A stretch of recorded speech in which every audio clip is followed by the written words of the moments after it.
কাজ করে বাসায় যেতে লাগলাম। রাস্তা দিয়ে হঠাৎ একটা জায়গায় চোখ পড়লো। মিতুর মতো একটা মেয়ে একটা ছেলেকে পার্কে বসে কিস করতে লাগলো। আমি শিওর হওয়ার জন্য তাদের থেকে একটু দূরে দাঁড়িয়ে দেখতে লাগলাম। তখন আমি নিজের চোখে যেটা দেখলাম তার জন্য মোটেও প্রস্তুত ছিলাম না। ঠিকই ধরেছেন মিতু। আমি ভাবতে পারি নাই মিতু আমার সাথে প্রতারণা করবে। নিজের চোখ দিয়ে দুফোঁটা পানি পড়ে গেল। মিতু আর আমার রিলেশন আজ 2 বছরের। মিতুর আমাকে আগে ভালোবাসার কথা বলেছে, কিন্তু সে আমার সাথে এরকম করবে আমি ভাবতে পারিনি। এ কারণেই তো বলি মিতুর মোবাইলে কল দিলে এত ব্যস্ত থাকে কেন। আমি ব্যস্তর কথা বললে বলে বান্ধবীর সাথে কথা বলছে। আগের মতো আমার সাথে ঠিকভাবে কথা বলে না। তার মানে মিতু আমাকে এখন আর ভালোবাসে না। আমি তাদের সামনে গিয়ে বললাম, বাহ বাহ মিতু, এসব কি? আর তোমার সাথে ছেলেটা কে? মিতু মনে হয় আমাকে এখানে আশা করে নাই। মিতু কোনো কথা বলছে না। তাই আমি আবার বললাম, তোমাকে কি বলছি? ছেলেটা কে? তুমি না অসুস্থ? ডাক্তার তোমাকে বাহিরে যেতে মানা করছে, তাহলে তুমি এখানে কেন? তুই কে? আর মিতুর সাথে এভাবে কথা বলছিস কেন? কথাটা ওকে জিজ্ঞেস করো, আমি কে? মিতু ও কে? আর তোমার সাথে এভাবে কথা বলছে কেন? আমি ওকে চিনি না রনি। কোথা থেকে আসে এসব ছোট লোক? আমি জানি না ও আমাকে কিভাবে চেনে। আমি মিতুর কথা শুনে আকাশ থেকে পড়লাম। ও নাকি আমাকে চিনে না। 2 বছরের ভালোবাসা একদিনে ভুলে গেছে। কিরে, তোকে তো মিতু চিনে না, তুই তাকে কথাগুলো বলছিস কেন? তুমি এটা কি বললে? আমাকে তুমি চিনো না? 2 বছরের ভালোবাসা 1 মিনিটে ভুলে গেলে?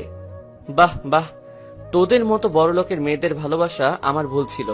আগে যদি জানতাম তুই আমার সাথে এত বড় প্রতারণা করবি, তাহলে তোকে কখনো ভালোবাসতাম না। তুই একটা মিথ্যাবাদী। তুই কখনো কাউকে ভালোবাসতে পারবি না, কারণ তোদের মনে ভালোবাসা নেই, আছে শুধু টাকার অহংকার। রনি, তুমি দাঁড়িয়ে কি দেখছো? ছোট লোকটাকে এখান থেকে মেরে বের করে দাও। আমাকে বাহির করতে হবে না, আমি নিজেই চলে যাচ্ছি। আজ আমার টাকা নেই, গাড়ি বাড়ি নেই, তাই তুমি আমাকে বলে অন্য কাউকে ভালোবাসলে। একদিন সময় আসবে এই টাকার জন্য তোমাকে পথে নামতে হবে, কথাটা মনে রাখিস। আর কোনো কথা না বলে পার্ক থেকে বেরিয়ে সোজায় নিজের বাসায় চলে আসলাম। বাসায় এসে ওয়াশরুমে চলে গেলাম। ফ্রেশ হয়ে মোবাইলটা হাতে নিয়ে দেখি রাইসা অনেকগুলো ফোন দিছে, তাই আমি তাকে ফোন দিলাম। ভাইয়া, কেমন আছিস? এই তো ভালো, তুই কেমন আছিস? বাবা মা কেমন আছে? আমরা সবাই ভালো আছি। আম্মু খালি তোর কথা চিন্তা করে। ভাইয়া, প্লিজ তুই বাসায় চলে আয়। না বোন, যেদিন আমি নিজের পায়ে দাঁড়াতে পারবো সেই দিন বাসায় ফিরে যাব। তুই মা বাবার খেয়াল রাখিস। তোর কাছে টাকা পয়সা আছে? না থাকলে আমি পাঠিয়ে দিই। আমার কাছে টাকা আছে, সমস্যা নেই বোন। টাকা লাগলে তোকে ভাইয়া বলবো। ঠিক আছে, ভালো থাকিস। ঠিক আছে, তুইও ভালো থাকিস। ফোন কেটে দিয়ে শুয়ে পড়লাম। ঘুমাতে ঘুমাতে আপনাদের পরিচয়টা দিয়ে দেই। আমি রাসেল, বর্তমানে একটা হোটেলে কাজ করি। আর কিছু জানতে হবে না, গল্পে থাকেন জানতে পারবেন। আর মিতু, ও হচ্ছে বড়লোক বাবার একমাত্র মেয়ে। তার আর আমার 2 বছরের রিলেশন। হোটেলে কাজ করাকালীন তার সাথে আমার প্রেম হয়। সে জানে আমি হোটেলে কাজ করি, তারপরও সে আমাকে ভালোবাসার কথা বলেছে, কিন্তু আমি রাজি হই নাই। তার জোড়াজড়িতে লাস্ট পর্যন্ত রাজি হলাম। হোটেলে কাজ করি আজ 2 বছর 3 মাস ধরে। মিতু যদি আমাকে ভুলে অন্য কাউকে ভালোবাসতে পারে, তাহলে আমি কেন তাকে ভুলে থাকতে পারবো না? এখন থেকে বড় লোকের মেয়ের সাথে কখনো প্রেম করব না। তো যাই হোক, সকালে ঘুম থেকে উঠে ফ্রেশ হয়ে হোটেলে চলে গেলাম। আগে নাস্তা করে নিলাম, তার কাজ করতে লাগলাম। হঠাৎ ম্যানেজার ডাক দিল। জি আঙ্কেল বলুন। আসলে আমাদের ম্যানেজার অনেক ভালো, হোটেলের সবাই তাকে আঙ্কেল বলেই ডাকে। রাসেল, উত্তর পাশের টেবিলে 2জন কাস্টমার আসছে, তাদের থেকে অর্ডার নিয়ে আসো। জি আঙ্কেল। আমি উত্তর পাশে টেবিলে গিয়ে দেখি 2টা মেয়ে বসে আছে। একজনের চেহারা দেখা যাচ্ছে, কিন্তু আরেকজনের চেহারা দেখা যাচ্ছে না। আমি তাদের বললাম, ম্যাম আপনারা কি খাবেন? আমার কথা শুনে মেয়ে দুটো আমার দিকে তাকালো। আমি একজনকে দেখে অবাক হয়ে গেলাম। কি মনে করছেন মিতু? আরে না, মেয়েটার নাম নাদিয়া। নাদিয়া দেখতে অনেক সুন্দর। আমি আর নাদিয়া একসাথে কলেজে পড়েছি। নাদিয়ারা ছিল অনেক গরিব, তার বাবা কষ্ট করে তার পড়াশোনা চালিয়েছে। কিন্তু নাদিয়া কলেজে কারোর সাথে তেমন কথা বলতো না, কারণ সে গরিব। এ কারণে কারোর সাথে মিশে না। আপনার নাম নাদিয়া না? জি, আমার নাম নাদিয়া। আপনি রাসেল রাইট? এবং অনেক মেয়ের ক্র্যাশ ছিলেন। জি আমি রাসেল। আর আমি এই হোটেলে কাজ করি। তুই ওকে চিনিস নাদিয়া? চিনি। আমি আর উনি একসাথে কলেজে পড়াশোনা করছি। তো আপনি ঢাকা ছেড়ে এখানে কেন? আসলে নাদিয়ার বাবা মারা গেছে, আজ 1 মাস হয়েছে। এখন নাদিয়া পুরো একা হয়ে গেছে। নাদিয়ার সাথে আমার ফেসবুকে পরিচয়। যখন জানতে পারলাম তার বাবা মারা গেছে, তখন তাকে বলি আমার এখানে চলে আসতে। খুব ভালো করছেন। তো আপনার নাম? জি, আমার নাম তিশা। পরিবারে আব্বু আম্মু আর আমি থাকি। আমি একটা অফিসে কাজ করি, তাই দিয়েই সংসার চলে। ও, এবার বলুন কি খাবেন? তারপর তারা অর্ডার দিল।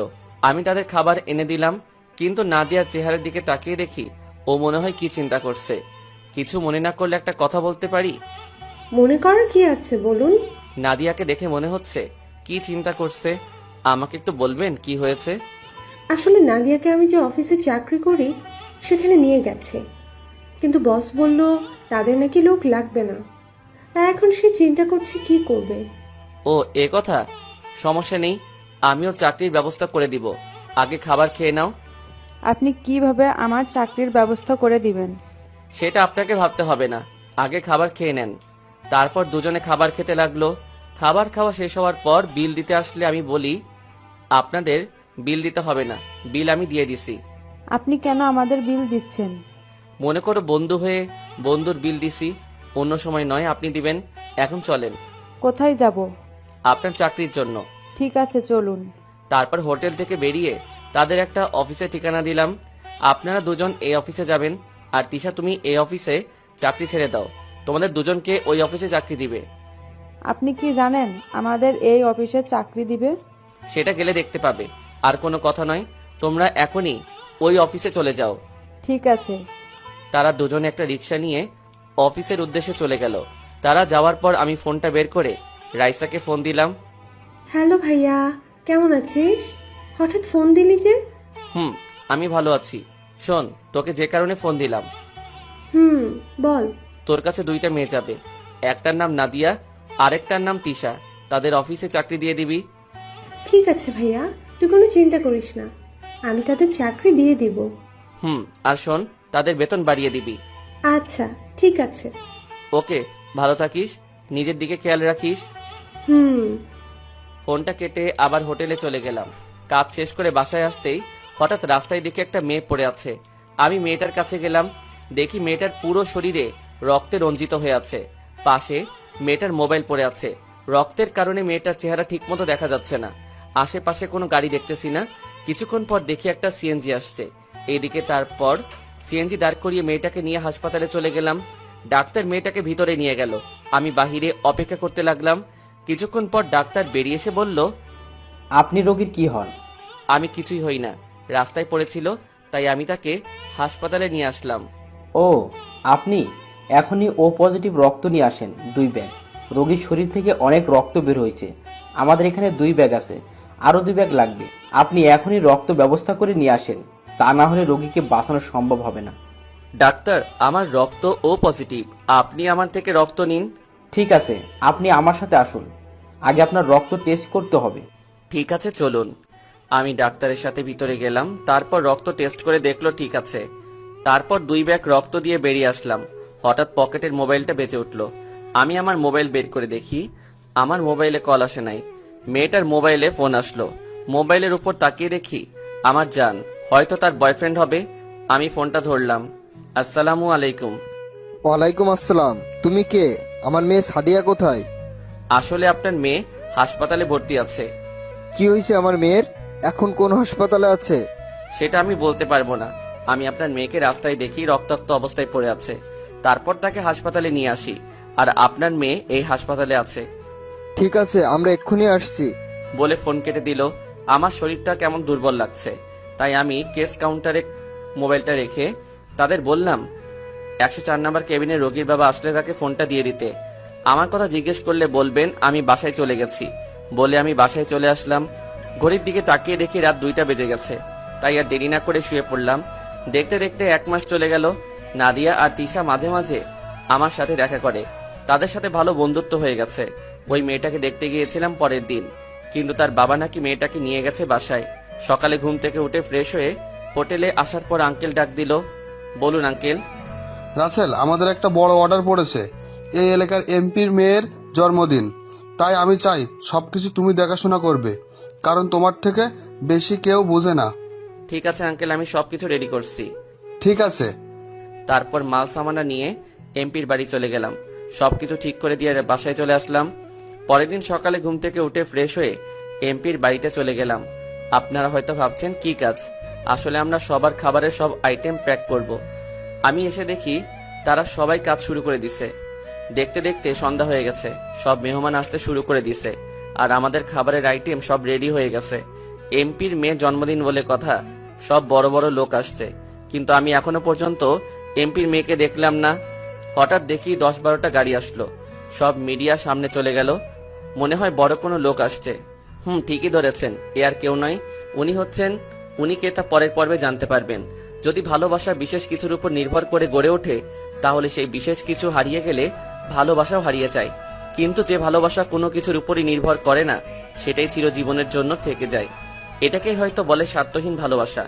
ভালোবাসি বাগানের ঝরে যাওয়া ফুল, ভালোবাসি মেঘলা নদীর কুল, ভালোবাসি উড়ন্ত এক ঝাঁক পাখি, আর ভালোবাসি তোমার ওই দুই নয়নে রাখি। হঠাৎ 10-15টা গাড়ি আসলো, মিডিয়া সব গেটের সামনে চলে গেল। তখন যে গাড়ি থেকে নামছে সে আর কেউ নয়, বর্তমান সিএম, এবং তার সাথে আরেকজনকে দেখে আমি অবাক হয়ে গেলাম। তাকে দেখে আমি একটু আড়ালে চলে গেলাম। আপনারা হয়তো ভাবছেন উনি কে, তাই তো? উনি আর কেউ নয়, বর্তমান মন্ত্রী মোশাররফ চৌধুরী, মানে আমার বাবা। আপনারা হয়তো বলবেন একজন মন্ত্রীর ছেলে হয়ে হোটেলে কাজ করি কেন? সবই জানতে পারবেন, গল্পে থাকেন। আব্বু সবার সাথে কথা বলে ভিতরে আসলো। তারা তাদের বসার জায়গায় গিয়ে বসলো। কিছুক্ষণ পর এমপির মেয়েকে নিয়ে আসলো। আমি তো এমপির মেয়েকে দেখে চোখ ফিরাতে পারছি না। টানা টানা চোখ, ঠোঁটের পাশে একটা তিল আছে, সেটা তার সৌন্দর্যকে আরো দ্বিগুণ করে তুলছে। এক কথায় বলতে গেলে একটা পরী। তার এমপির মেয়ে সিএম এবং মাই ফাদারের সাথে পরিচয় হলো। পরিচয় হওয়ার পর স্টেজের উপর উঠলো। সাদিয়ার বাবা মা সাদিয়ার দুই পাশে দাঁড়ালো। তারপর সাদিয়া কেক কাটলো। সাদিয়া তার মা বাবাকে খাইয়ে দিল। তারপর আমাদের লোক খাবার পরিবেশন করলো, মন্ত্রীর করতে লাগলো। আপনাদের বলে রাখি, আমার মুখে মাস্ক পরেছিলাম। বাবাকে দেখার পর তো যাই হোক, সবাই খাবার খেতে লাগলো। হঠাৎ একটা মেয়ে এসে আমাকে বলল, আপনি এখানে? কেন বলুন তো, আপনি কি আমাকে চিনেন? আপনাকে আমি চিনি না, তবে একটা হোটেলে কাজ করতে দেখেছি। ঠিকই ধরেছেন, আমি হোটেলে কাজ করি। আজকে এমপির বাসায় খাবারের আয়োজন আমরা করতেছি। ওহ, আমি সাথী, এখানে কলেজে পড়ি। আর সাদিয়া আমার বান্ধবী। ও, আমি রাসেল, বর্তমানে হোটেলে কাজ করি। তারপর সাথী আরো কিছুক্ষণ কথা বলে চলে গেল। হঠাৎ আব্বুর হেঁচকি উঠল। আমি একটা মিনারেল ওয়াটার নিয়ে আব্বুকে দিলাম। আব্বু আমাকে ধন্যবাদ দিল। খাবার খাওয়া দাওয়া শেষ হওয়ার পর সবাই চলে গেল। আমরা সবকিছু গুছিয়ে গাড়িতে তুলে নিলাম। সবাই চলে গেছে। আমি কাজের টাকার জন্য অপেক্ষা করতে লাগলাম। হঠাৎ সাদিয়া আমাকে ডাক দিল। জি ম্যাম, বলুন। আপনাকে দেখলাম খাবার পরিবেশন করতে, কিন্তু কারোর সাথে তেমন কথা বলতে দেখলাম না। আপনি কি কথা কম বলেন? জি ম্যাম। আপনার নাম কি? জি, আমার নাম রাসেল, বর্তমানে একটা হোটেলে কাজ করি। ও, তো সবাই তো চলে গেছে, আপনি যান নাই কেন? ম্যাম, আমি কাজের টাকার জন্য দাঁড়িয়ে আছি। আপনার আব্বু বলল আমাকে দাঁড়াতে। ঠিক আছে, আমি আব্বুকে পাঠিয়ে দিচ্ছি। বলে সাদিয়া ভিতরে চলে গেল। সাদিয়ার কথা শুনে বুঝলাম অনেক ভালো মেয়ে। অনেক মেয়ে আছে, টাকা গাড়ি বাড়ি থাকলে অহংকারে ভরা থাকে, কিন্তু সাদিয়ার ভিতরে এগুলো নেই। নিজেই এসে আমার সাথে কথা বলছে। কিছুক্ষণ পর এমপি সাহেব বেরিয়ে আসলো। এসে আমাকে একটা 1.5 লাখ টাকার একটা চেক দিল। তখন আমি বললাম, স্যার, কাজের বিল তো 1 লাখ টাকা, আপনি আমাকে 1.5 লাখ টাকা কেন দিলেন? 50,000 টাকা তোমাদের দিচ্ছি। তোমাদের সবার কাজ এবং সবার খাবারের আইটেম অনেক ভালো হয়েছে, সবাই অনেক সুনাম করেছে, তাই 50,000 টাকা বেশি দিলাম। ঠিক আছে স্যার, আমি তাহলে আসি। ঠিক আছে, যাও। আমি চেকটা নিয়ে হোটেলে চলে আসলাম। এসে ম্যানেজার আঙ্কেলকে চেকটা দিলাম। তারপর কেস থেকে 50,000 টাকা আমাদেরকে বের করে দিল। আমরা লোক ছিলাম 15 জন। সবাইকে টাকা ভাগ করে দিয়ে বাসায় চলে আসলাম। রাইসার সাথে কিছুক্ষণ কথা বলে ঘুমিয়ে গেলাম। এভাবে দেখতে দেখতে আরও কিছুদিন চলে গেছে। সকালে ঘুম থেকে উঠে ফ্রেশ হয়ে হোটেলে চলে আসলাম। কাজ করতে লাগলাম। হঠাৎ দেখি এমপির মেয়ে, মানে সাদিয়া, তার কিছু বান্ধবী নিয়ে হোটেলে ঢুকতে আসে। আমি আমার এক বন্ধুকে অর্ডার নিয়ে আসার জন্য বললাম, কিন্তু বন্ধু এসে আমাকে বলল তারা নাকি আমাকে যেতে বলেছে। আমি আর দাঁড়িয়ে না থেকে তাদের সামনে গেলাম। জি ম্যাম, বলুন কি খাবেন? আপনি কোথায় ছিলেন? ম্যাম, আমি পাকঘরে ছিলাম। ও ঠিক আছে। ওই তোরা সবাই কি খাবে অর্ডার দেই? তারপর সাদিয়ার বান্ধবীরা অর্ডার দিল, আমি তাদের খাবার এনে দিলাম। এটা কিন্তু আমার কাজ না, তারপরও এনে দিলাম, কারণ আমি সাদিয়াকে প্রথম দেখায় ভালোবেসে ফেলেছি। হাই হাই, আমি এটা কি বললাম? আমি তো বলছি বড় লোকের মেয়ের সাথে কখনো প্রেম করব না। এখন দেখি আবার বড় লোকের মেয়ের প্রেমে হাবুডুবু খাচ্ছি। তো যাই হোক, খাওয়া দাওয়া শেষ করে বিল দিয়ে সাদিয়া এবং তার বান্ধবীরা চলে গেছে। একদিন সবাই হোটেলে কাজ করতে আসে। হঠাৎ আঙ্কেল সবাইকে একসাথে হতে বলল। আমরা সবাই একসাথে হলাম। তারপর ম্যানেজার আঙ্কেল বলল, তোমরা তো জানো আমার ছেলে মেয়ে সবাই বাইরে থাকে, আমি আর তোমার আন্টি বাংলাদেশে থাকি। এখন ছেলে মেয়ে বলছে আমাদের দুজনকেও বিদেশে নিয়ে যাবে, তাই আমি এই হোটেলটা বিক্রয় করে দিব। আমি কাগজপত্র সব ঠিক করে রেখেছি, ভালো কোনো অ্যামাউন্ট পেলে বিক্রয় করব। তাই বলছি যতদিন না হোটেল বিক্রি হচ্ছে তোমরা অন্য কোথাও কাজ খুঁজে নাও। যখন আপনার ছেলেরা আপনাকে নিয়ে যেতে চায় বাহিরে, তাহলে তো আর ধরে রাখতে পারবো না। আমি একটা কথা বলি আঙ্কেল। কি কথা বলো?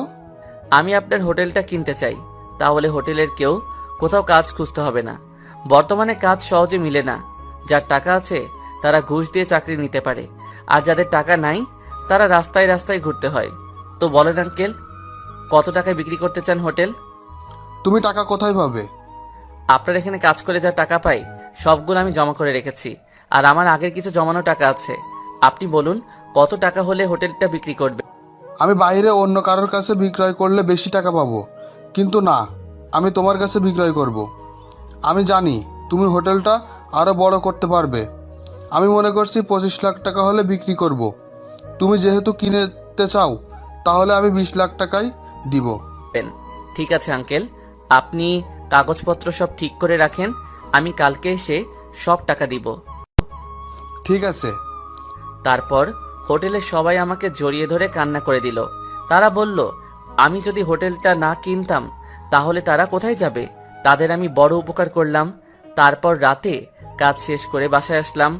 বাসায় এসে সব টাকা বের করলাম। সব টাকা মিলিয়ে দেখি 15 লাখ টাকার মতো আছে, বাকি আরো 5 লাখ টাকা। তারপর রাইসাকে ফোন দিলাম। ভাইয়া কেমন আছিস? আমি ভালো আছি, তুই কেমন আছিস? আমি ভালো আছি। খাবার খেয়েছিস? খেয়েছি। রাইসা, তোকে যে কারণে ফোন দিলাম, আমার কিছু টাকা লাগবে। কত লাগবে বল, আমি পাঠিয়ে দিব। বেশি না, 5 লাখ টাকা হলে চলবে। আমি তোকে পরে দিয়ে দিব। আমার টাকা লাগবে না, তুই বল কখন লাগবে টাকা। কালকে লাগবে। তুই নাদিয়ার হাতে টাকাটা দিয়ে দিস, সে আমাকে এনে দিবে। ভাইয়া তোকে দেখতে মন চাইছে, প্লিজ ভাইয়া টাকাটা আমি তোর কাছে নিয়ে আসি। তোর মুখটা দেখছি না, অনেক দিন হয়ে গেছে, তুই না করিস না। ঠিক আছে, তোকে আমি একটা ঠিকানা মেসেজ করে পাঠিয়ে দিচ্ছি, তুই কালকে ওখানে চলে আসবি। ঠিক আছে ভাইয়া। আরও কিছুক্ষণ কথা বলে ফোনটা কেটে দিলাম। আমি তোকে প্রতিদিন দেখি বোন, আমি একমাত্র তোর জন্য এখানে পড়ে আছি। তুই জানিস বোন, তোর ক্ষতি করার জন্য কত লোক পড়ে আছে। তোর এই ভাইটা সব সময় তোর পাশে আছে। আমি এখানে পড়ে আছি একমাত্র তোর জন্য। এসব কিছু ভাবতে ভাবতে ঘুমিয়ে গেলাম। রাতে রাইসাকে ঠিকানা মেসেজ করে পাঠিয়ে দিচ্ছি। সকালে ঘুম থেকে উঠে ঠিকানায় পৌঁছে গেলাম। গিয়ে দেখি রাইসা আমার আগে এসে বসে আছে। কেমন আছিস? রাইসা আমাকে দেখে দৌড়ে এসে জড়িয়ে ধরে কান্না করে দিল। আমার চোখ দিয়ে 2 ফোঁটা পানি পড়ে গেল। ভাইয়া তোকে ছাড়া কেমনে ভালো থাকি বল। যে ভাইটার সাথে সবসময় দুষ্টুমি করতাম, যে ভাইটার মুখ না দেখে আমি থাকতে পারতাম না, সে আমি কি করে ভালো থাকি। বোন, সময় হলে আবার তোদের কাছে ফিরে যাব। আগে আমি নিজের পায়ে দাঁড়িয়ে নেই, আব্বুকে দেখিয়ে দিব আমিও পারি। আমি প্রতিদিন নামাজ পড়ে আল্লাহর কাছে দোয়া করি তুই যেন নিজের পায়ে দাঁড়িয়ে সবার সামনে আসতে পারিস। এখানে 10 লাখ আছে, প্লিজ ভাইয়া বেশি টাকাগুলো ফিরিয়ে দিস না। ঠিক আছে, তুই জিজ্ঞেস করবি না টাকাগুলো কেন চাইছি? আমি জানি ভাইয়া তুই খারাপ কাজে টাকা খরচ করবি না, তাই বলার প্রয়োজন মনে করিনি। আমি টাকাগুলো নিছি, এই কারণে আমি একটা হোটেল কিনছি। তারপর আঙ্কেলের কাহিনী সব খুলে বললাম। ভালো করছিস, দেখবি তুই এই হোটেল নিয়ে অনেক বড় উপরে উঠবি, আমার বিশ্বাস। তাই যেন হয় বোন, এখন তুই অফিসে চলে যা। আর একটু থাকি না ভাইয়া? না বোন, পরে আবার তোকে ডাকবো ভাইয়া। আর বাবা মা কেমন আছে? বাবা তো সারাদিন বাইরে থাকে, আমার সাথেও তেমন কথা বলে না। আম্মু তো বাসায় একা একা মনমরা হয়ে বসে থাকে। আমি তো অফিসে থাকি, অফিস শেষ করে বাসায় গিয়ে আম্মাকে কিছুক্ষণ সময় দিই। ও ঠিক আছে, তুই এখন চলে যা, আমি এখন হোটেলে যেতে হবে। ঠিক আছে ভাইয়া, নিজের শরীরের যত্ন নিস। রাইসা গাড়ি নিয়ে চলে গেল। আমি দাঁড়িয়ে না থেকে হোটেলে চলে আসলাম। হোটেলে এসে আঙ্কেলকে টাকা দিয়ে সব কাগজপত্র বুঝিয়ে নিলাম। এখন আমি নিজের মতো করে হোটেল চালাতে লাগলাম। আস্তে আস্তে আমার হোটেল নাম করা হয়ে গেছে, সবাই এখন এক নামে চিনে, মা বাবার দেওয়া হোটেল অ্যান্ড রেস্টুরেন্ট। আমার হোটেল এখন বাইরের লোক এসে খাবার খায়। এই হোটেল ওপরে ওঠাতে আমার 6 মাস চলে গেছে। এই 6 মাসের ভিতরে সাদিয়া অনেকবার এসেছে আমার হোটেলে এসে আমার দিকে কেমন করে যেন তাকিয়ে থাকে। আসল কথা বলতে, সাদিয়ার এই তাকানো দেখে আমি তার প্রেমে পড়ে গেছি। সাদিয়াকে দেখে মনে হচ্ছে সেও আমাকে ভালোবাসে। তাকাবে না কেন? এককালে কলেজে সব মেয়ের ক্রাশ ছিলাম। আসলে বাস্তবে আমি অনেক কালো একটা ছেলে। কোনো মেয়ে আমার প্রেমে ভুলেও পড়বে না। দেখতে দেখতে 1 বছর চলে গেছে।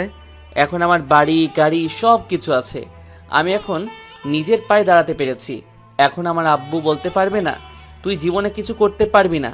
এখন ভাবছি সাদিয়াকে প্রপোজ করব। দেরি না করলে হয়তো অন্য কেউ নিয়ে যাবে।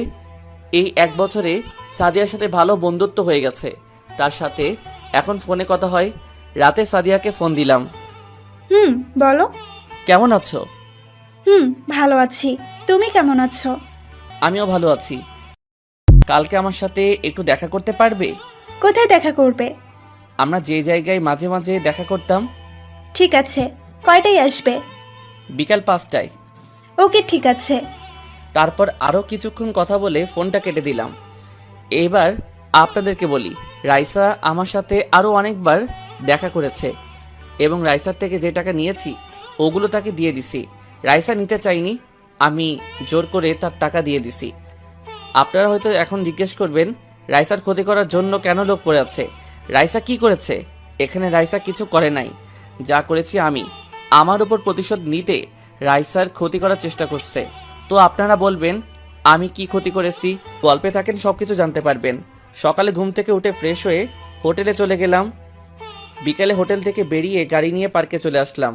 পার্কে ঢুকে দেখি সাদিয়া আমার সাথে এসে বসে আছে। সাদিয়া আমাকে দেখে বলল, তোমার আসতে এত দেরি হলো কেন? হোটেলে অনেক কাস্টমার, তাই আসতে লেট হয়ে গেছে। আপনাদের একটা কথা বলি, আমি হোটেলটা আগে যেভাবে কাজ করেছি এখনও সেভাবে কাজ করি। কেউ বুঝতে পারবে যে আমি এই হোটেলের মালিক। আমার হোটেলের একজন ম্যানেজার রাখছি। তো যাই হোক, ও, তা কি কথা বলবে বলো? আমার কথা শুনে আবার রাগ করবে না তো? না, রাগ করবো না, বলো কি বলবে। আমার জীবনে কেউ নেই তুমি ছাড়া। আমার জীবনে কোনো স্বপ্ন নেই তুমি ছাড়া। আমার দু চোখ কিছু খোঁজে না তোমায় ছাড়া। আমি কিছু ভাবি না তোমায় ছাড়া। আমি কিছু লিখতে পারি না তোমার নাম ছাড়া। আমি কিছু বুঝতে চাই না তোমায় ছাড়া। সাদিয়া, তোমার সাথে কথা বলতে বলতে আমি তোমাকে কখন যে তোমাকে ভালোবেসে ফেলেছি আমি নিজেও জানি না। আমি তোমাকে ভালোবাসি সামিয়া। তারপর সাদিয়া এমন কিছু করবে আমি তো কল্পনাও করতে পারিনি। পৃথিবীতে সেই সবচেয়ে ধনী, যার একটি সুন্দর মন আছে, যার মনে নাই কোনো অহংকার, নাই কোনো হিংসা, আছে শুধু অন্যের জন্য ভালোবাসা। বুকের কষ্ট চাপা দিয়ে ঝরছে চোখের জল। মনের মানুষ ভুলে গেছে কাকে দিব কল। মেঘহীন আকাশে চাঁদের নেই আলো। এই পৃথিবীতে আমি ছাড়া সবাই আছে অনেক ভালো। এই কথাটা বলতে এত সময় লাগিয়ে দিছো? তুমি জানো না, তোমাকে যেই তোমার জন্মদিনে দেখি সেদিন তোমাকে আমার অনেক পছন্দ হয়ে যায়, আর আমি তোমাকে ভালোবেসে ফেলি। তুমি বোঝো না, তোমার রেস্টুরেন্টে এসে তোমার দিকে তাকিয়ে থাকি কেন? কারণ আমি তোমাকে ভালোবাসি, তাই তাকিয়ে থাকি। তাহলে তুমি আমাকে ভালোবাসার কথা বললে না কেন? বলিনি ভয়ে। যদি তুমি না করে দাও তাহলে তো তোমার সামনে আসতে পারবো না, আর আমি একটা মেয়ে হয়ে কিভাবে তোমাকে ভালোবাসার কথা বলি। তুমি জানো, প্রথম যেদিন তোমাকে দেখি তোমাদের বাড়ি, সেদিন থেকে ভালো লাগে। পরে আমি চিন্তা করলাম তুমি যদি নিতুর মতো আমাকে ধোকা দাও তাই আর বলি নাই, কিন্তু তুমি যতদিন আমার সামনে আসো আমি সবকিছু ভুলে যাই। আগে বলো, এই মিতুটাকে? মিতু আমার প্রথম ভালোবাসা। আমি কখনো কোনো ছেলেকে ভালোবাসি নাই। তুমি আমার উপর ভরসা রাখতে পারো। তোমাকে ছেড়ে আমি কোথাও যাব না। আমি সব বড়লোক মেয়ের মতো না। ঠিক আছে, এবার ছাড়ো। পার্কের সবাই আমাদের দিকে তাকিয়ে আছে। না, ছাড়বো না। আমি আমার ভালোবাসার মানুষকে জড়িয়ে ধরে আছি। এতে সমস্যা কোথায়? ঠিক আছে বাবা, তুমি জড়িয়ে ধরো থাকো। আরও কিছুক্ষণ বসে বাসায় চলে আসলাম। সাদিয়াকে তাদের বাসায় নামিয়ে দিয়ে আমি আমার বাসায় চলে আসলাম। বাসায় এসে ফ্রেশ হয়ে বিছানায় শুয়ে পড়লাম। হঠাৎ মোবাইলটা বেজে উঠলো। তাকিয়ে দেখি রাইসা ফোন দিছে। কেমন আছিস? আমি ভালো আছি, তুই কেমন আছিস? আমি ভালো আছি। বাবা মা তারা কেমন আছে?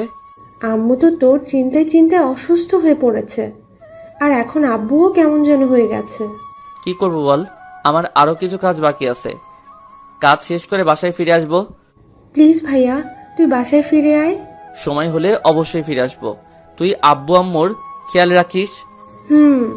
আর তোকে যে কারণে ফোন দিছি সেটাই তো বলা হয়নি। কি কথা বল। আজকে আমাকে দেখতে এসেছে।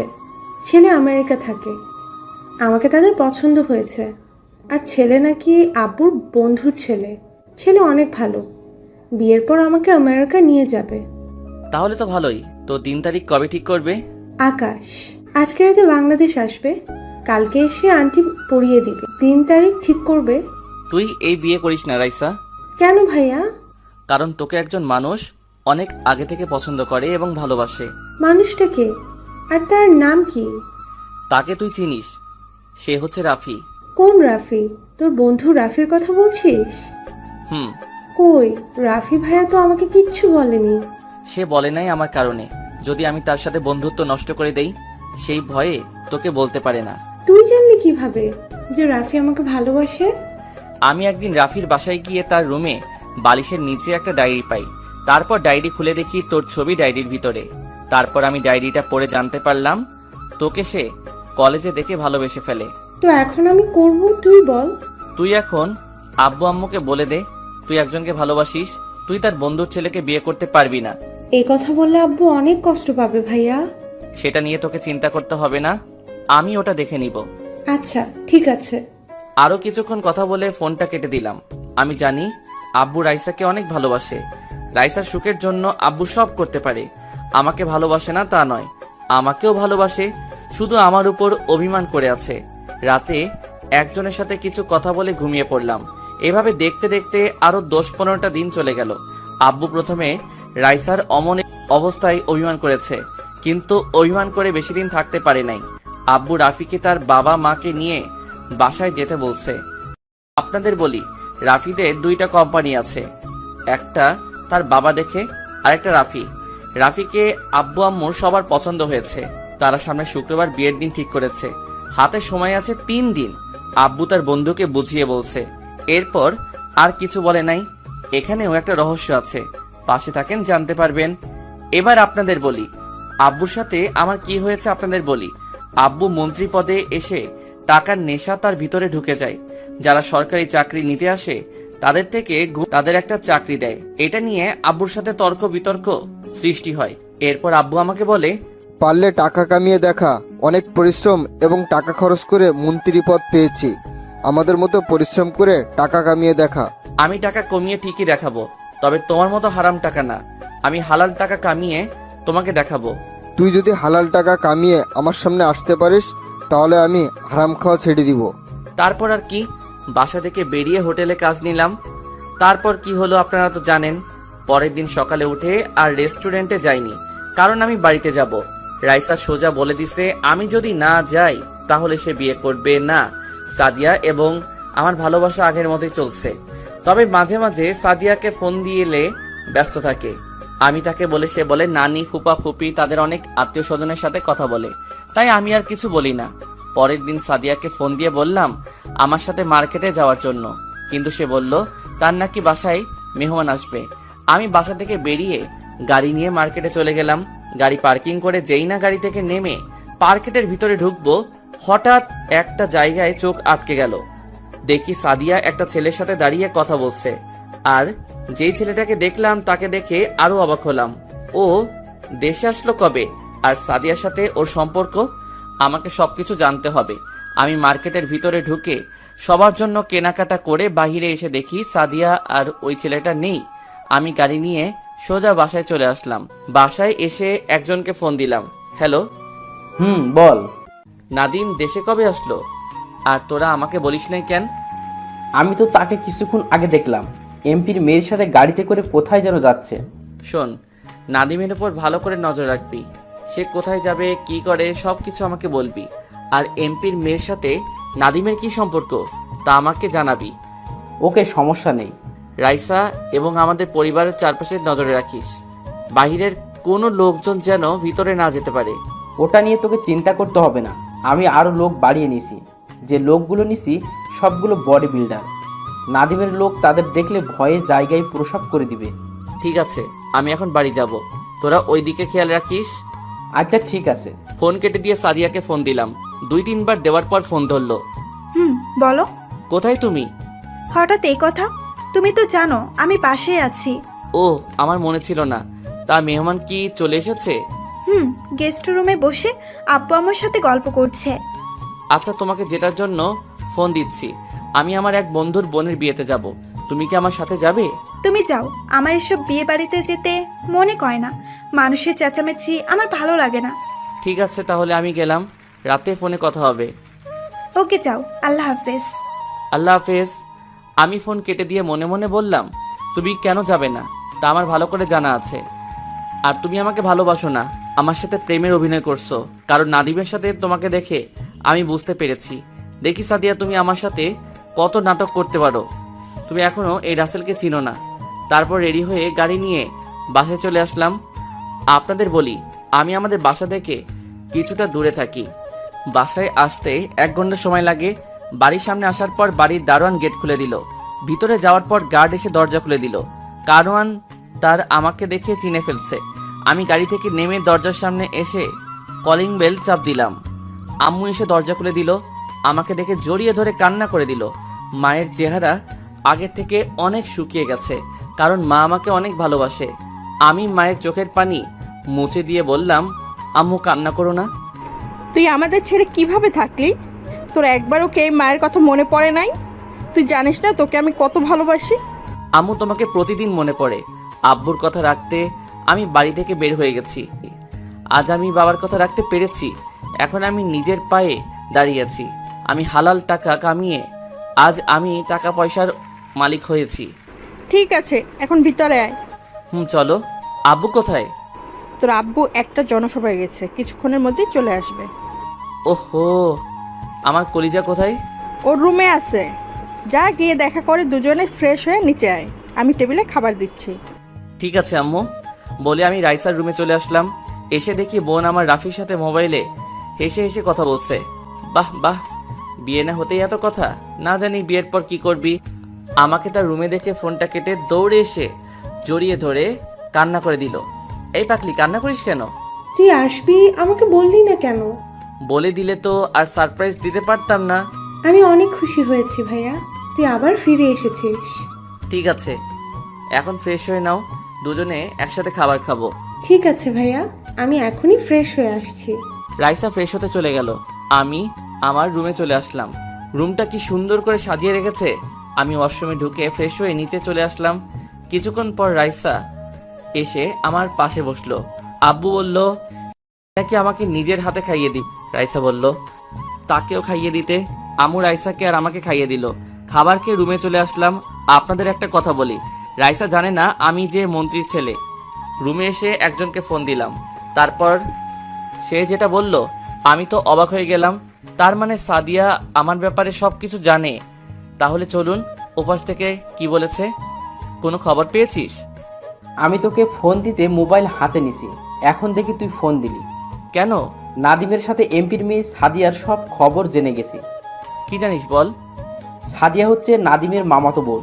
সাদিয়া বিদেশ থেকে পড়াশুনো করে দেশে এসেছে। আর কি জানিস? আমাদের লোক তাদের পিছনে লাগিয়েছি। কিছুক্ষণ আগে ওরা আমাকে সব বলল। সাদিয়া তোর সাথে প্রেমের অভিনয় করছে। সব কিছু নাদিমের প্ল্যান, যাতে তোকে মারতে সুবিধা হয়। আর সাদিয়া এটাও জানে তুই মন্ত্রীর ছেলে। ওরা কিভাবে জানলো আমাকে সাদিয়া মারার জন্য প্রেমের অভিনয় করছে? নাদিম আর সাদিয়া একটা রেস্টুরেন্টে খাবার খেতে খেতে এইসব বলছে। আমাদের লোক সব শুনে আমার কাছে বলছে। আচ্ছা, তোদের মধ্যে মামাতো ভাই বোন ছাড়া অন্য কোনো প্রাণী আছে? সেরকম কিছু জানতে পেরেছে? এমন কিছু জানতে পারে নাই। ও, আমার মনে হয় সাদিয়া যদি সত্যিটা জানতো তাহলে নাদিমের কথায় কখনো রাজি হতো না। ওপাশে কে কথা বলছে তা আর গোপন রাখবো না। ও আর কেউ নয়, আমার বন্ধু এনামুল। তার একটা গ্রুপ আছে আর তার নাম শুনলে এলাকার মানুষ ভয় পায়। আমি আর এনামুল একসাথে কলেজে পড়ছি। কলেজে পড়া অবস্থায় এনামুল এই গ্রুপ তৈরি করে। এনামুল কোনো খারাপ কাজ করে না, সে সবসময় মানুষের বিপদে এগিয়ে আসে। বলতে গেলে এনামুল, রাফি আর আমি বেস্ট ফ্রেন্ড। তো যাই হোক, তো এখন কি করব বল?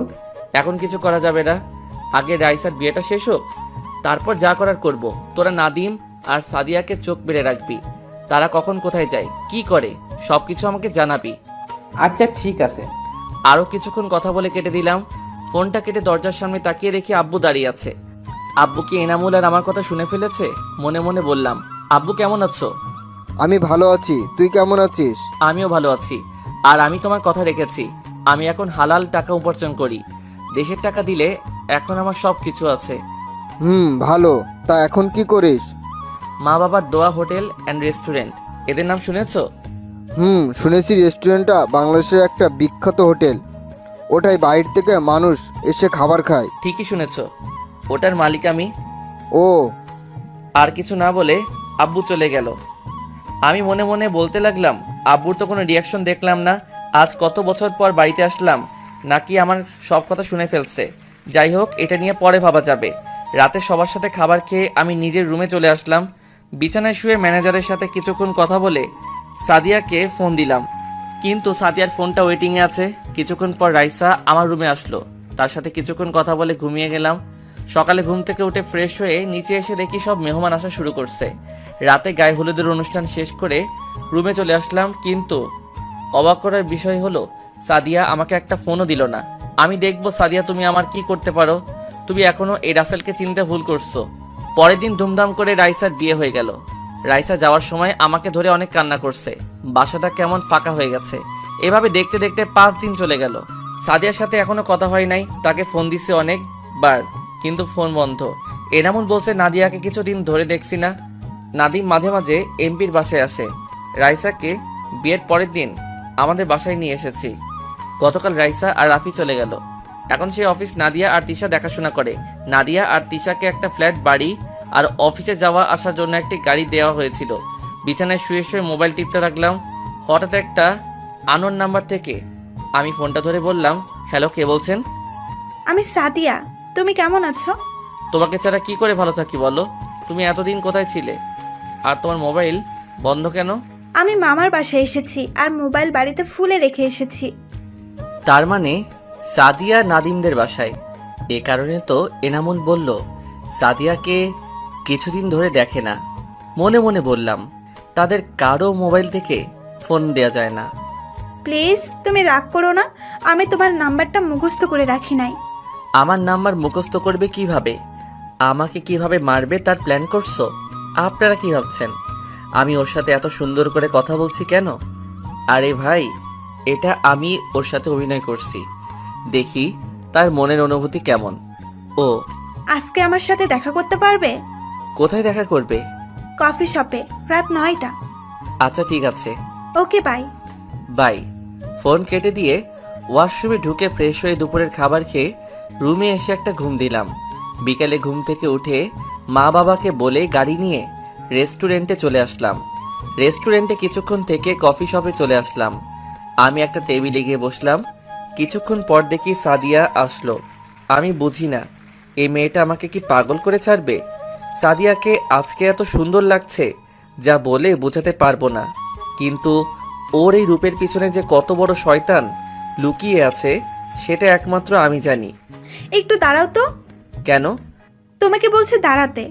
আমি আর কোনো কথা না বলে দাঁড়িয়ে গেলাম। দাঁড়ানোর সাথে সাথে সাদিয়া আমাকে জড়িয়ে ধরলো। এই, তুমি কি করছো? সবাই তাকিয়ে আছে। দেখলে দেখুক, আমার কিছু যায় আসে না। কতদিন পর তোমার সাথে দেখা, তাই তোমাকে জড়িয়ে ধরলাম। ঠিক আছে, এবার ছাড়ো। হুম। সাদিয়া আমাকে ছেড়ে দিয়ে একটা চেয়ার টেনে বসলো। দুজনে কফি খেতে খেতে কথা বলছি। কফি খাওয়া শেষ করে বাহিরে আসার পর সাদিয়া বলল, আমাকে একটু বাসায় নামিয়ে দিয়ে আসো, আজকে আমি গাড়ি নিয়ে আসি নাই। ঠিক আছে, আসো। তারপর দুজনে গাড়িতে উঠে যেতে লাগলাম। সাদিয়া আমার ঘাড়ে মাথা দিয়ে রাখলো। সাদিয়ার দিকে তাকালে বোঝা যায় সে কিছু জানে না। গাড়ি চালাতে চালাতে হঠাৎ দেখি 2-3টা গাছের গুঁড়ি রাস্তার মাঝখানে পড়ে আছে। আমি সাদিয়ার দিকে তাকিয়ে দেখি ঘুমিয়ে পড়েছে। আমি তাকে সিটে সুন্দর করে রেখে একটা মুচকি হাসি দিয়ে গাড়ি থেকে বের হয়ে আসলাম। গাড়ি থেকে নামার সাথে সাথে আমার চারপাশে কিছু ছেলে ঘেরাও করে ফেলছে। তাদের হাতের দিকে তাকিয়ে দেখি লাঠি, ছুরি আরও ইত্যাদি সামগ্রী। তোরা আমাকে এভাবে ঘেরাও করছিস কেন? আমি বলছি তাই। ওহ, তুই? আমি তোকে আর তোর বোনকে মারতে আমি অনেক লোক পাঠিয়েছি, কিন্তু তারা কিছু করতে পারে না। তোদের মারতে গিয়ে আমার অনেক লোক মার খেয়েছে। তুই এখন আমাকে মারবি? সেটা তুই কখনো পারবি না, কারণ তুই এই রাসেলকে এখনো চিনতে পারিস নাই। আমার কোনো দোষ নেই। তারপরও তুই আমাকে মারতে আসলি। তোর কারণে আমার একমাত্র বোন গলায় দড়ি মরেছে, তারপরে তুই বলছিস তোর কোনো দোষ নেই। আমি তো তোর বোনকে গলায় দড়ি দিতে বলি নাই। আমি তাকে শুধু বলছি ওকে আমি ভালোবাসতে পারবো না। তুই আমার বোনকে ভালোবাসিস নাই কেন? ওর কোন দিক দিয়ে কম ছিল? চেহারায়, গাড়ি বাড়ি সব কিছুই তো ছিল। তোর বোনকে আমি ভালোবাসি নাই এই কারণে যে তোর বোন ছিল একটা অহংকারী মেয়ে। তোর বোন গরিবকে মানুষ মনে করতো না, তাদের উপর অন্যায় অত্যাচার করত। এই কারণে তুই অনেক বড় ভুল করে ফেলেছিস। এখন তোকে মেরে আমার বোনের হত্যাকারীর প্রতিশোধ নিব। সেটা তুই কখনো পারবি না। ও মা, তাই নাকি? তাই জানো। আমার হাতে এটা কি দেখছিস? তোর কারণে আমার মামাতো বোন রিয়া গলায় দড়ি দিছে। তোকে আমি বাঁচিয়ে রেখি কিভাবে? এবার আমি বলি, তুমি শোনো। আমি জানি সাদিয়া তুমি আমাকে ভালোবাসো নাই, আর তুমি এটাও জানো আমি একজন মন্ত্রীর ছেলে। আমাকে মারার জন্য তুমি আমার সাথে প্রেমের অভিনয় করছো।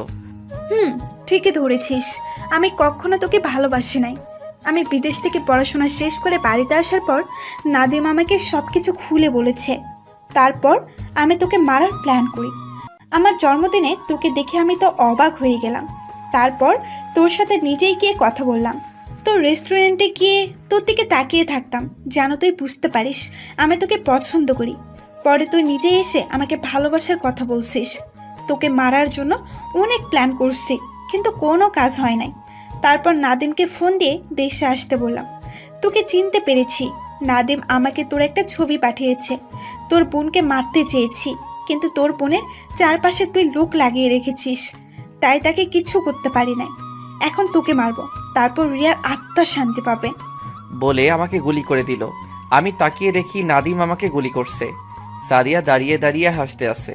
কিন্তু অবাক করার বিষয় হলো এনামুল আর তার লোকের কি হলো? তাদের তো আমি গাড়িতে থাকতে লোকেশন দিয়ে দিছি। আমি মাটিতে পড়ে গেলাম। মা, বাবা, রাইসার চেহারা চোখের সামনে ভাসতে লাগলো। আর বুঝি তাদের দেখব না। আস্তে আস্তে চোখ বন্ধ হয়ে গেল। এবার হয়তো আপনারা আসল রহস্য জেনে গেছেন যে নাদিম আমাকে কেন মারছে। সাদিয়ার একটু কষ্ট হলো না? ওর আবার কষ্ট হবে কেন? ও তো আমাকে ভালোবাসে নাই। আপনাদের আরেকটা রহস্য খুলে বলি। আমার আব্বু রাইসার সাথে আকাশের বিয়ে মানা করার পর কেন কিছু বলল না? আকাশের আব্বু, আকাশ আর তার বাবা কেন কিছু বলে নাই? তাহলে আকাশের বাবা অবৈধ ব্যবসা করে, নারী পাচার করে বাহিরের রাষ্ট্রে, আর বাহিরে আকাশ সব কিছু করে। আকাশের আব্বু এসব করে আমার আব্বুর পাওয়ারে। আব্বুর সাথে কিছু করতে গেলে তাদের ব্যবসা বন্ধ হয়ে যাবে, সে কারণে কিছু বলে নাই। মনে পড়ে তোমাকে যখন থাকি নীরবে ভাবি, শুধু তোমাকে সবসময় অনুভবে স্বপ্নে দেখি। তোমাকে চোখের প্রতি পলকে আপন ভাবি, তোমাকে আমার প্রতি নিঃশ্বাসে ও বিশ্বাসে। তুমি সেই স্বপ্ন পড়ি যাকে নিয়ে স্বপ্ন দেখি। তুমি সেই অনুভূতি যাকে আমার মন অনুভব করে। তুমি সেই প্রেমিকা যার ভালোবাসার ছন্দ প্রেমিক আমি। চোখ খুলে দেখি আমার পাশে একজন মায়ের বয়সী মহিলা বসে আছে। চারপাশে তাকিয়ে দেখি আমি একটা হাসপাতালের কেবিনে আছি। আমাকে চোখ খুলতে দেখে মহিলাটি আমাকে জড়িয়ে ধরে কান্না করে দিল আর বলতে লাগলো, বাবা রাসেল, তোর জ্ঞান ফিরেছে? আজকে 3 দিন পর তোর জ্ঞান ফিরেছে। আপনি কে? আমি তো আপনাকে চিনতে পারছি না। কি বলছিস তুই? আমি তোর মা। আমি আপনাকে চিনতে পারছি না। মহিলাটি ডাক্তারকে ডাকতে শুরু করলো। কিছুক্ষণ পর একজন ডাক্তার কেবিনে আসলো। দেখেন ডাক্তার, আমার ছেলে আমাকে চিনতে পারছে না। দেখি, আপনি একটু সরুন, আমি দেখছি। ডাক্তার আমাকে ভালো করে দেখে বলল, যেটা ভেবেছিলাম সেটাই হয়েছে। আপনার ছেলে স্মৃতিশক্তি হারিয়ে ফেলেছে। তাকে গুলি করার পর মাথায় আঘাত করা হয়েছে, তাই আপনার ছেলে অতীতের সব কিছু মনে করতে পারছে না। কি বলছেন ডাক্তার? আমার ছেলে কি ভালো হবে না? সেটা বলতে পারছি না, আল্লাহ চাইলে ভালো করতে পারেন। তবে একটা কথা শুনে রাখবেন, ওকে কখনো উত্তেজিত করবেন না, তাহলে মাথায় সমস্যা হতে পারে। ঠিক আছে ডাক্তার, আল্লাহ আমার ছেলেকে বাঁচিয়ে রাখছে, এটাই অনেক। আমি ওর আব্বুকে ফোন দিয়ে আসতে বলছি। তারপর আম্মু আব্বুকে ফোন দিয়ে হাসপাতালে আসতে বলল। হঠাৎ একটা মেয়ে এসে আমাকে জড়িয়ে ধরে কান্না করে দিল। এই, আপনি কে? আর আমাকে জড়িয়ে ধরলেন কেন? ভাইয়া তুই কি বলছিস? আমি তোর বোন রাইসা। আমি তো আপনাকে চিনতে পারছি না। আম্মু, ভাইয়ার কি হয়েছে? ও আমার সাথে এভাবে কথা বলছে কেন? তারপর আম্মু রাইসাকে সবকিছু খুলে বলল। আমি আপনাদের কাউকে চিনতে পারছি না। রাইসা আর আম্মু কান্না করছে। কিছুক্ষণ পর দেখি একজন বাবার বয়সী লোক কেবিনের ভিতরে আসলো। ভিতরে ঢুকে আমার পাশে বসে বলল, কেমন আছিস রাসেল? আমি ভালো আছি। আপনি কে? আমি তোর বাবা। তুই কি আমাকে চিনতে পারছিস না? আমি কাউকে চিনতে পারছি না। আম্মু আব্বুকে সবকিছু খুলে বলল। 5 দিন পর আমাকে তাদের বাসায় নিয়ে গেল। আমাকে একটা রুমে নিয়ে গেল। রুমের ভিতরে ঢুকে দেখি চারপাশে আমার ছবি দিয়ে ভরা। আচ্ছা, ওই ছেলেটাকে দেখতে একেবারে আমার ওটা তুই বাবা। তোর স্মৃতিশক্তি হারিয়ে গেছে, তাই তুই কাউকে চিনতে পারিস নাই। তুই আস্তে আস্তে সব অতীত মনে করতে থাক, দেখবি সব কিছু মনে পড়বে। আমি অতীত মনে করতে লাগলাম, কিন্তু আমার কিছুই মনে পড়ছে না। হঠাৎ মাথা ব্যথা শুরু হয়ে গেল। আমি বিছানায় বসে পড়লাম। আমি কিছুই মনে করতে পারছি না। আমার মাথা প্রচুর ব্যথা করছে। ভাইয়া তোর কিছুই মনে করতে হবে না, তুই এখন রেস্ট নে। তারা আর কোনো কথা না বলে রুম থেকে বেরিয়ে গেল। আমি বিছানায় শুয়ে পড়লাম। দেখতে দেখতে 1 মাস চলে গেল। আমি এখন পুরো সুস্থ, কিন্তু আমি অতীত মনে করতে পারছি না। আম্মুকে বলে বাহিরে একটু ঘুরতে আসলাম। আম্মু বলল গাড়ি নিয়ে যেতে, কিন্তু আমি মানা করছি। আমি বাসা থেকে বেরিয়ে আসতে কিছু গার্ড আমার পিছনে আসতে লাগলো।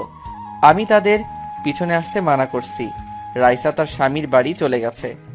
আব্বুকে মাঝে মাঝে দেখি মন খারাপ করে বসে থাকে। আমি হাঁটতে হাঁটতে একটা পার্কে গেলাম।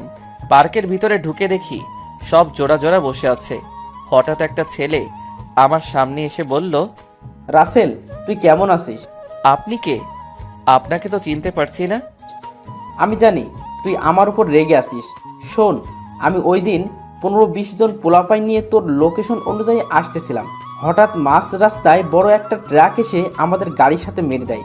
এতে কজন ওখানে মারা যায় আর সবাই আহত হয়। আমি মাথায় প্রচুর ব্যথা পাই। তারপর আশেপাশের লোকজন এসে আমাদের হাসপাতালে নিয়ে যায়।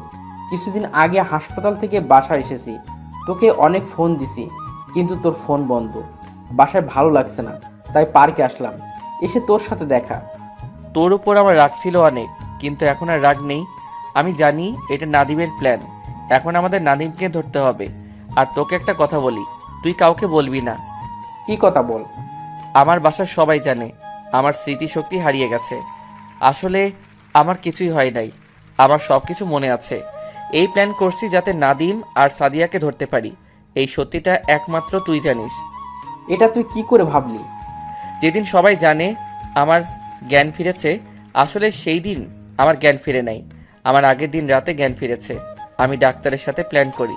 ডাক্তার যেন আমার বাবা মার কাছে বলে আমার স্মৃতিশক্তি হারিয়ে গেছে। এটা তুই কিভাবে করলি? আমি জানি নাদিম আর সাদিয়া যদি জানতে পারে আমি এখনো বেঁচে আছি, তাহলে আমাকে মারার জন্য আবার আসবে। কিন্তু আমি তাদের সাথে অভিনয় করে যাব, তাদের নিজের আয়ত্তে এনে কঠিন শাস্তি দিব। তুই তাদের সাথে মিলবি কিভাবে? ওরা তো তোকে দেখলে মারার জন্য আসবে। মিলার একমাত্র উপায় হলো সাদিয়া। তাকে কিডন্যাপ করলে মিলা সম্ভব। কিন্তু তাকে কিভাবে কিডন্যাপ করবি? একটা প্ল্যান বের করতে হবে। যাতে সাদিয়াকে কিডন্যাপ করতে পারি। তোর পোলাপাইন এখন কেমন আছে? আর তোর কত পোলাপাইন আছে বর্তমানে? আমার তো এখনো অনেক পোলাপাইন আছে। ঠিক আছে, আমি তোর সাথে রাতে কথা বলবো। আমি এখন মার্কেট থেকে মোবাইল কিনে বাসায় যাব। বেশি দেরি হলে আব্বু আম্মু চিন্তা করবে। ঠিক আছে, যা। আমি আর কোনো কথা না বলে মার্কেটে চলে গেলাম। মার্কেট থেকে মোবাইলটা কিনে বাসায় চলে আসলাম। কলিং বেল চাপ দেওয়ার পর আম্মু এসে দরজা খুলে দিল। আমাকে বলছে এতক্ষণ কোথায় ছিলাম। আমি বলছি পার্কে কিছুক্ষণ ঘুরছিলাম। আরও কিছুক্ষণ কথা বলে রুমে চলে আসলাম। রুমে এসে নতুন সিম কার্ড মোবাইলে ঢুকালাম। মোবাইল চালু করে সব কিছু ঠিক করে রেখে দিলাম। তারপর ওয়াশরুমে ঢুকে ফ্রেশ হয়ে দুপুরের খাবার খেয়ে রুমে চলে আসলাম।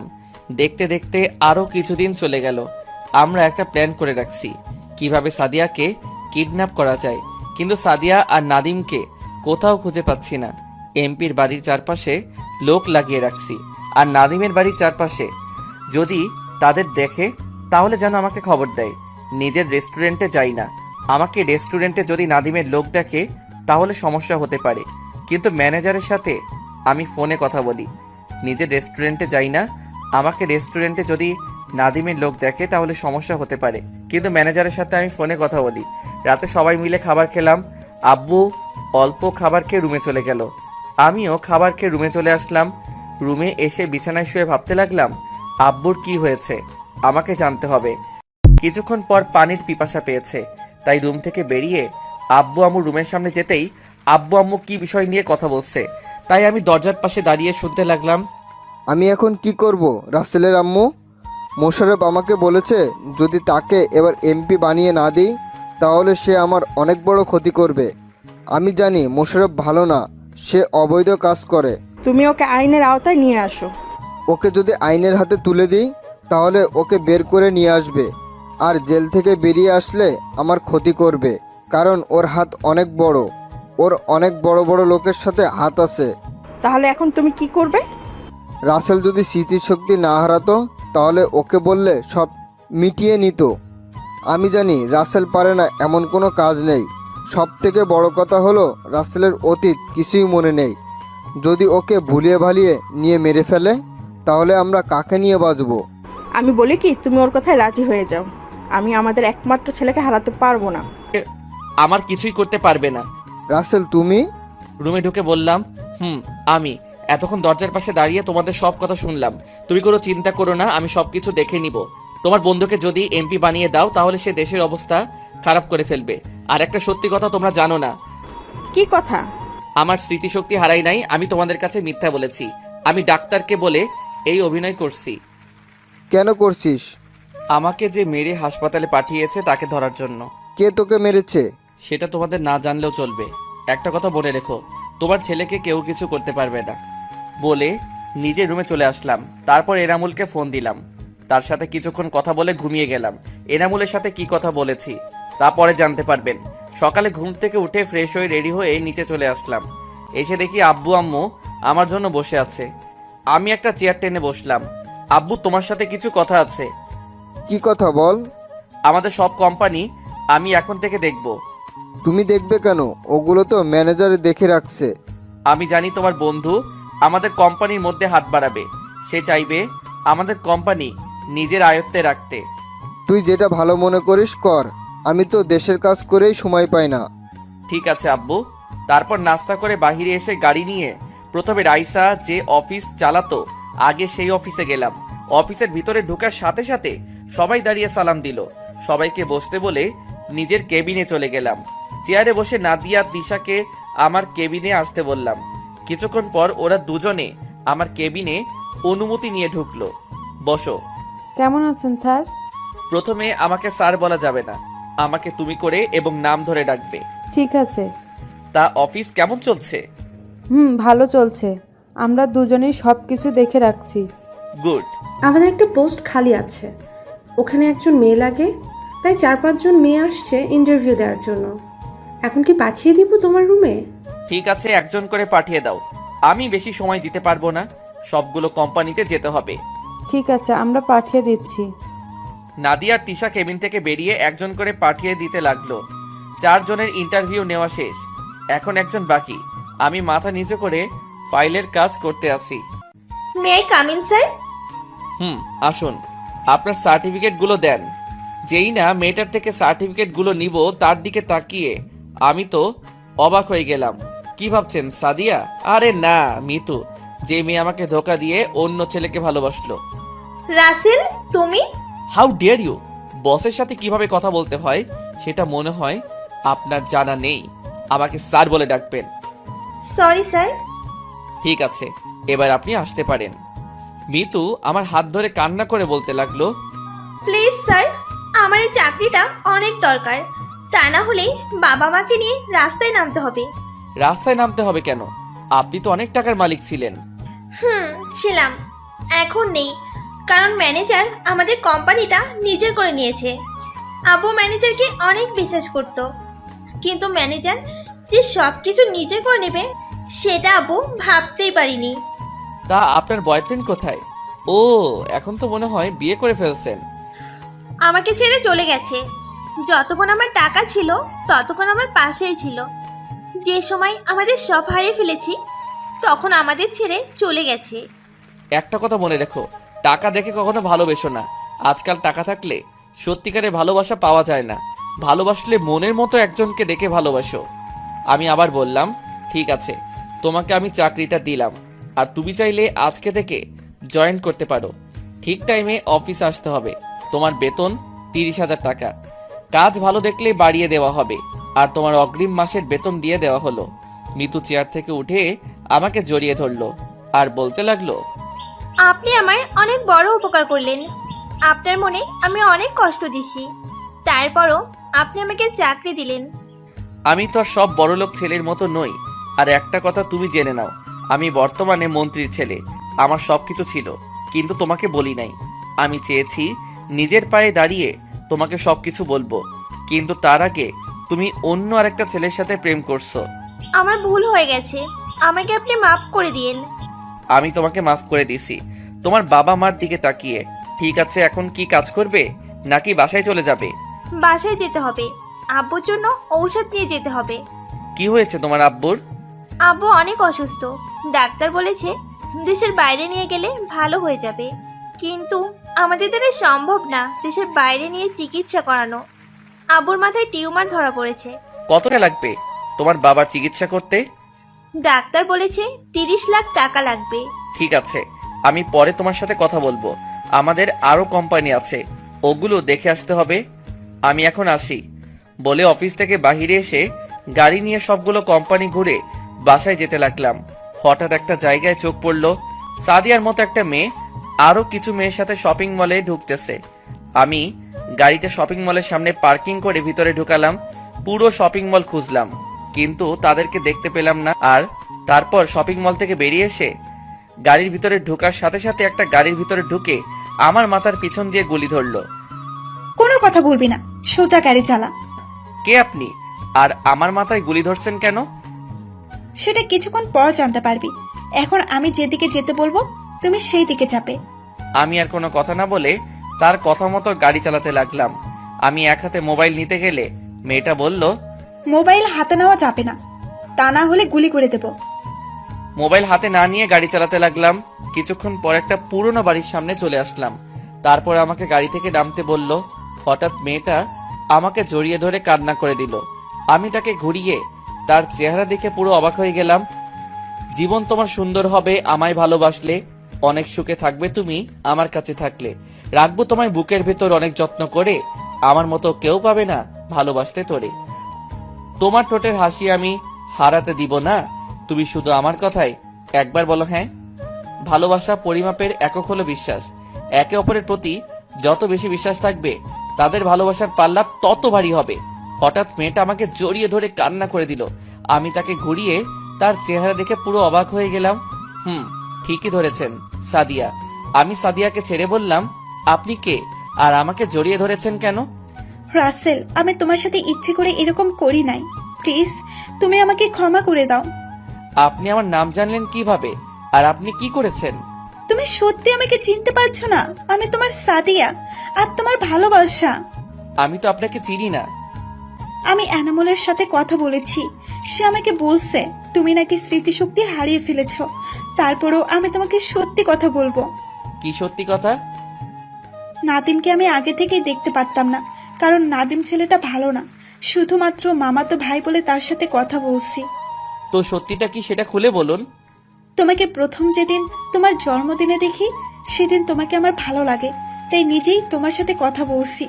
আস্তে আস্তে তোমাকে ভালোবেসে ফেলেছি। তুমি আমাকে প্রপোজ করলে, আমি অনেক খুশি হয়েছি। আমাদের রিলেশনের পর নাদিম বাংলাদেশে আসে।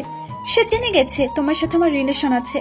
তখন সে আমার ওয়াশরুমে ক্যামেরা ফিটিং করে, আমার গোসলের ভিডিও করে। তারপর আমাকে ভিডিও দেখিয়ে বলে আমি যদি তোমাকে তার হাতে তুলে না দিই তাহলে আমার গোসল করা ভিডিও নেটে ছেড়ে দেবে। তুমি তো জানো আমার বাবা একজন এমপি। যদি তার মেয়ের এমন কিছু নেটে দেখে মানুষ, তাহলে আব্বু পরিবেশে মুখ দেখাতে পারবে না। তাই নিজের ইজ্জত আর বাবার সম্মানের কথা চিন্তা করে নাদিমের কথায় রাজি হয়ে গেলাম। ওই দিন তোমাকে আমি গুলি করি নাই, গুলি করেছে নাদিম। তোমাকে মেরে বাসায় গিয়ে অনেক কান্না করছি। নিজের চোখের সামনে তোমার মরণ দেখে আমি অনেক কষ্ট পেয়েছি। কিছুদিন পর নাদিম জানতে পারলো তুমি বেঁচে গেছো। তাই নাদিম এতদিন একটা পুরোনো বাড়ির ভেতরে আমাকে আটকে রেখেছে। নাদিম বাইরে বের হতো না। আজকে সকালে নাদিম আমার রুমে ঢুকে ওয়াশরুমে ঢোকে ফ্রেশ হতে। ওয়াশরুমে ঢোকার আগে তার মোবাইল এবং রুমের চাবি আমার বিছানায় রেখে গেছে। আমি চাবিগুলো হাতে নিয়ে দেখি 2টা চাবি। তারপর একটা খুলে নিজের কাছে রেখে দিলাম। নাদিম ওয়াশরুম থেকে বেরিয়ে চাবি আর মোবাইল নিয়ে বাসা থেকে বেরিয়ে গেছে।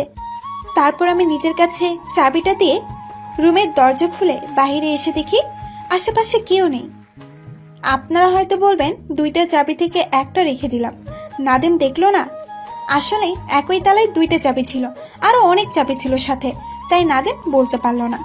বাসা থেকে বেরিয়ে এসে নিজের বাড়িতে যেতেছিলাম। আমি নিজের মুখটা ঢেকে যাচ্ছিলাম। হঠাৎ রাস্তার পাশে দেখি এনামুল দাঁড়িয়ে আছে। তার কাছে গিয়ে তোমার কথা জিজ্ঞাসা করলাম এবং আমার সাথে কি হয়েছে সব খুলে বলছি।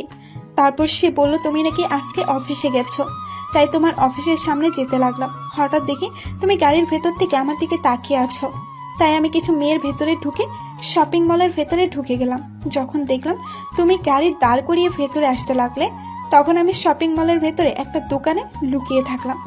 যখন তুমি সামনে চলে গেলে, তখন আমি শপিং মল থেকে বেরিয়ে একটা খেলনা পিস্তল নিয়ে তোমার গাড়ির পাশে লুকিয়েছিলাম। তারপর কি হলো তুমি তো জানো। নাদিম এখন কোথায় আছে সেটা তুমি জানো?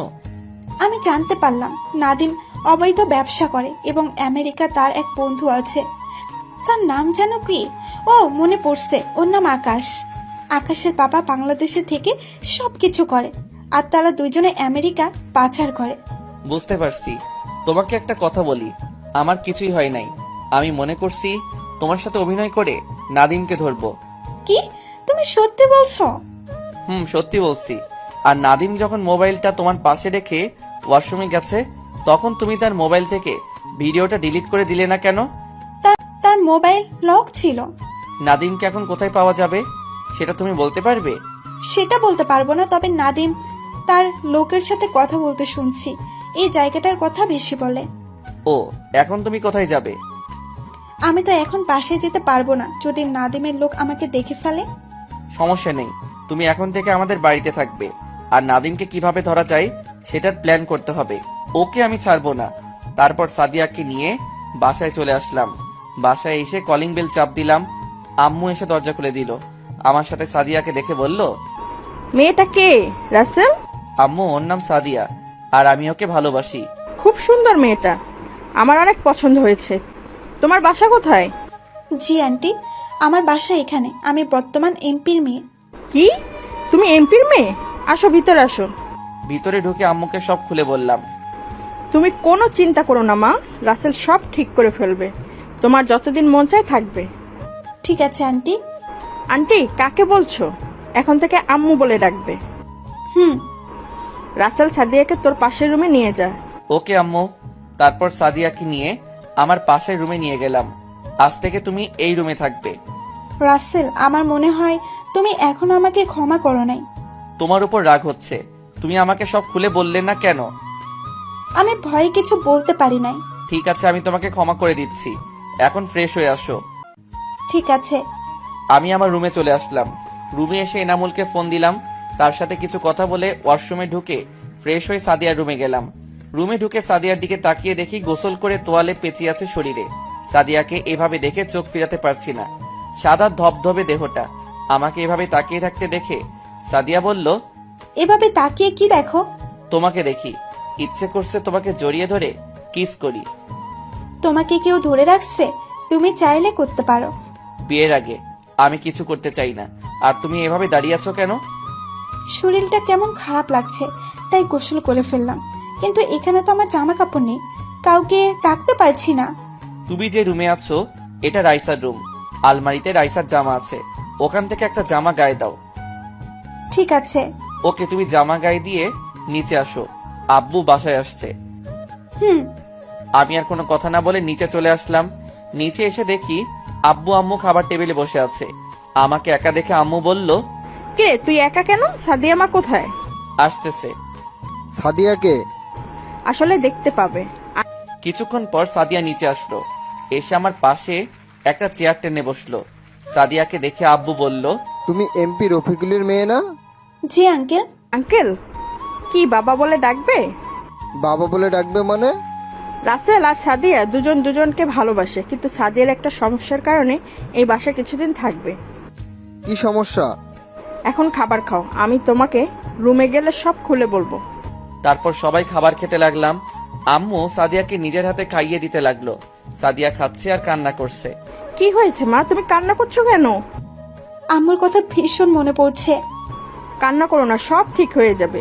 তারপর তুমি বাসায় যেতে পারবে। খাওয়া দাওয়া করে রুমে চলে আসলাম। রুমে এসে বিছানায় শুয়ে মোবাইল টিপতে লাগলাম। হঠাৎ এনামুল ফোন দিল। বল। তুই একটু বাইরে আসতে পারবি? তোর সাথে কিছু কথা আছে। ঠিক আছে, আমি আসছি। তুই কোথায় আছিস? আমার গোডাউনে চলে আয়। ঠিক আছে, আমি এখনই আসছি। আমি একটা শার্ট গায়ে দিয়ে রুম থেকে বেরিয়ে আসলাম। কাউকে কিছু বলি নাই। আব্বু আম্মু তাদের রুমে ছিল। বাহিরে এসে গাড়ি নিয়ে সোজা এনামুলের গোডাউনে চলে গেলাম। আমাকে দেখে এনামুল বলল, এসেছিস? বল, কেন ডেকেছিস? ও ডাকে নাই, ডেকে এনেছি আমরা। আমি পিছনে তাকিয়ে দেখি নাদিম, আকাশ এবং আব্বুর বন্ধু। তখন আমি এনামুলের দিকে তাকালাম। রাসেল বিশ্বাস কর, আমি তোকে ডাকতে চাইনি। ওরা আমার বোনকে আটকে রেখেছে। ওরা বলছে তোকে যদি এখানে না নিয়ে আসি তাহলে আমার বোনকে নষ্ট করে মেরে ফেলবে, তাই বাধ্য হয়ে তোকে আসতে বললাম। রাখ তোর পেঁচাল। মনে করছিস তোর বোনকে বিয়ে করে তোদের সব সম্পত্তি আমাদের করে নিব, কিন্তু তুই তা হতে দিলি না। তাই আজকে তোর বোনের জামাই মানে তোর বন্ধুকে মেরে তোর বোনকে বিয়ে করব, আর তুই তাকিয়ে তাকিয়ে দেখবি। তোরা ওদের কিছুই করতে পারবি না। আমি তোদের কাউকে ছাড়বো না। বাবা আকাশ, ওর দেখি সহ্য হচ্ছে না, বৌমাকে নিয়ে আয়। ঠিক বলেছ আব্বু। ওই তোরা আমার জান পাখিকে নিয়ে আয়। কিছুক্ষণ পর দেখি কিছু লোক রাইসা আর রাফিকে নিয়ে আসলো। রাফির হাত বেঁধে রাখছে। রাইসা আমাকে দেখে বলল, ভাইয়া এই শয়তানদের হাত থেকে আমাদের বাঁচাও। তোর ভাই কিছুই করতে পারবে না, সে শুধু তাকিয়ে তাকিয়ে দেখবে। কুত্তার বাচ্চা, আমি তোদের কাউকে ছাড়বো না বলে যেই না তাদের কাছে যাব, তাদের লোক আমাকে ধরে ফেললো। আকাশ, আগে ওর জামাইটাকে মেরে ফেল, তারপর বিয়ের পর ওর ভাইকে মেরে ফেলবো। আকাশ যেই না রাফিকে গুলি করবে, সেই সময় চারপাশ থেকে গোলাগুলি শুরু হয়ে গেল। তাদের লোক আমাকে ছেড়ে দিয়ে গোলাগুলি করতে লাগলো। আমি দৌড়ে গিয়ে রাফির হাত খুলে দিয়ে তাদের একটু আড়ালে নিয়ে গেলাম। আপনারা হয়তো ভাবছেন এরা কারা? এরা সবাই হলো আব্বুর লোক। আমি বাসা থেকে বেরিয়ে আসার সময় তাদেরকে বলে আসলাম আমি যাওয়ার 30 মিনিট পর আমার মোবাইলের লোকেশন দেখে যাওয়ার জন্য, কারণ আমি জানি এনামুল আমাকে রাতে ডাকে না। তার যত জরুরি কথা হোক না কেন, সে আমাকে রাতে না ডেকে ফোনে বলে দেয়। আমি বুঝতে পারছি এখানে কোনো কিছু হয়েছে, তাই আমাকে যেতে বলেছে। তাই আমি সব বডিগার্ডকে বলে এসেছি তারা যেন আমার মোবাইলে লোকেশন দেখে যায়। আমি যাওয়ার সময় মোবাইলে লোকেশন চালু করে রেখেছি। তো যাই হোক, হঠাৎ একটা গুলি এসে আমার বুকে লাগলো। আমি মাটিতে শুয়ে পড়লাম।